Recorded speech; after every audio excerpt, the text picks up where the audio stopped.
നമസ്കാരം. Economic times മലയാളത്തിലേക്ക് സ്വാഗതം. നമ്മൾ മലയാളികൾക്ക് പൊതുവെയുള്ള ഒരു സ്വഭാവമാണ് ആരെങ്കിലും ഒന്ന് കൈനീട്ടിയാൽ ഉള്ളിലൊരു വിഷമം വരും. അത് സ്വന്തം ബന്ധുവാണെങ്കിലും കൂട്ടുകാരനാണെങ്കിലും കയ്യിലുള്ളത് എടുത്തു കൊടുക്കാൻ നമ്മൾ മടിക്കില്ല.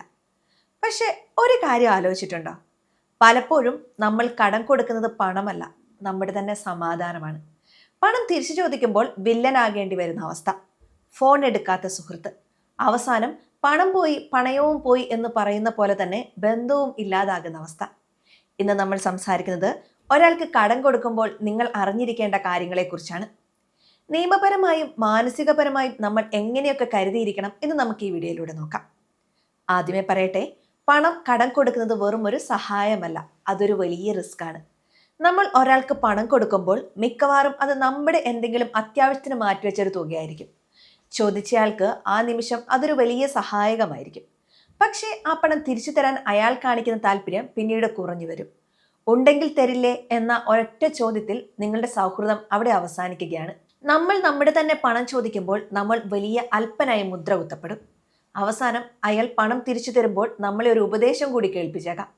ഇതാണ് നമ്മുടെ നാട്ടിലെ സാധാരണ അവസ്ഥ. ഇനി ഇതിൻ്റെ നിയമവശങ്ങൾ നോക്കാം. നിങ്ങൾ ഒരാൾക്ക് വലിയൊരു തുക കടം കൊടുക്കുന്നുണ്ടെങ്കിൽ അത് വെറുതെ വാക്കാലോ അല്ലെങ്കിൽ വെള്ളക്കടലാസിലോ എഴുതിയാൽ പോരാ. കൃത്യമായ പ്രൊമൈസറി നോട്ട് അല്ലെങ്കിൽ ലോൺ എഗ്രിമെന്റ് തയ്യാറാക്കണം. നമ്മുടെ നാട്ടിൽ പലിശയ്ക്ക് പണം കൊടുക്കുന്നതിന് വലിയ നിയന്ത്രണങ്ങളുണ്ട്.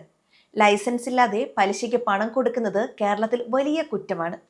ഓപ്പറേഷൻ കുബേര പോലുള്ള സർക്കാരും പോലീസും നടത്തുന്ന റെയ്ഡുകൾ നിങ്ങൾ കേട്ടിട്ടുണ്ടാകും.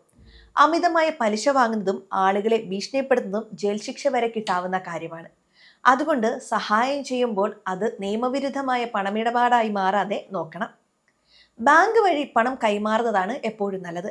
പണമായി കൊടുക്കുമ്പോൾ അതിന് കൃത്യമായ രേഖകൾ ഉണ്ടാവണമെന്നില്ല. ഇനി പണം തിരിച്ചു കിട്ടാൻ ചെക്ക് വാങ്ങുന്നവരുണ്ട്. പക്ഷെ ഓർക്കുക, ചെക്ക് ബൗൺസ് ആയാൽ കേസ് ഫയൽ ചെയ്യാം എന്നല്ലാതെ പണം ഉടനെ കിട്ടുമെന്ന് ഒരു ഉറപ്പുമില്ല. കോടതിയും വക്കീലും ഒക്കെയായി പിന്നെയും പണം ചെലവാക്കേണ്ടി വരും. അതുകൊണ്ട് ഒരാൾക്ക് പണം കൊടുക്കുന്നതിന് മുൻപ് അയാൾ അത് തിരിച്ചു തരാനുള്ള ശേഷിയുണ്ടോ എന്ന് തന്നെ ആലോചിക്കണം. നമ്മുടെ സഹതാപം നമ്മുടെ പോക്കറ്റ് കീറാൻ പാടില്ല.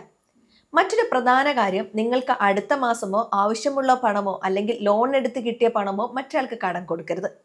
കടം കൊടുക്കുന്ന പണം ഒരുപക്ഷെ തിരിച്ചു കിട്ടിയില്ലെങ്കിലും നിങ്ങളുടെ ജീവിതം വഴിമുട്ടില്ല എന്ന് ഉറപ്പുള്ള തുക മാത്രം കൊടുക്കുക. ചോദിക്കാൻ മടിക്കരുത്, കാരണം അത് നിങ്ങളുടെ അധ്വാനമാണ്.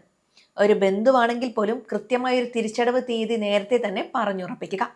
പണം ചോദിക്കുമ്പോൾ അവർക്ക് വിഷമമാകുമോ എന്ന് കരുതിയാൽ പിന്നീട് നിങ്ങൾ വിഷമിക്കേണ്ടി വരും. ചുരുക്കത്തിൽ, പണം കൊടുക്കുമ്പോൾ അത് നിങ്ങളുടെ ബന്ധത്തെ ബാധിക്കുമോ എന്ന് 100 വട്ടം ചിന്തിക്കണം. പലപ്പോഴും ഇല്ല എന്ന് പറയുന്നത് ബന്ധം നിലനിർത്താൻ സഹായിക്കും. പണം കൊടുത്തു കഴിഞ്ഞാൽ പിന്നെ ചോദിച്ചു വാങ്ങുക എന്നത് വലിയൊരു കടമ്പയാണ്. നിയമപരമായ വശങ്ങൾ പാലിച്ചു മാത്രം വലിയ ഇടപാടുകൾ നടത്തുക. ഈ കാര്യങ്ങൾ ശ്രദ്ധിച്ചാൽ ഒരു പരിധിവരെ നിങ്ങളുടെ സമ്പാദ്യവും സമാധാനവും സംരക്ഷിക്കാം. ഈ വീഡിയോ അറിവിലേക്കായി മാത്രമുള്ളതാണ്. സാമ്പത്തിക ഇടപാടുകൾ നടത്തുമ്പോൾ നിയമവിദഗ്ധരുമായോ സാമ്പത്തിക വിദഗ്ധരുമായോ ചർച്ച ചെയ്ത് മാത്രം തീരുമാനങ്ങൾ എടുക്കുക. നന്ദി.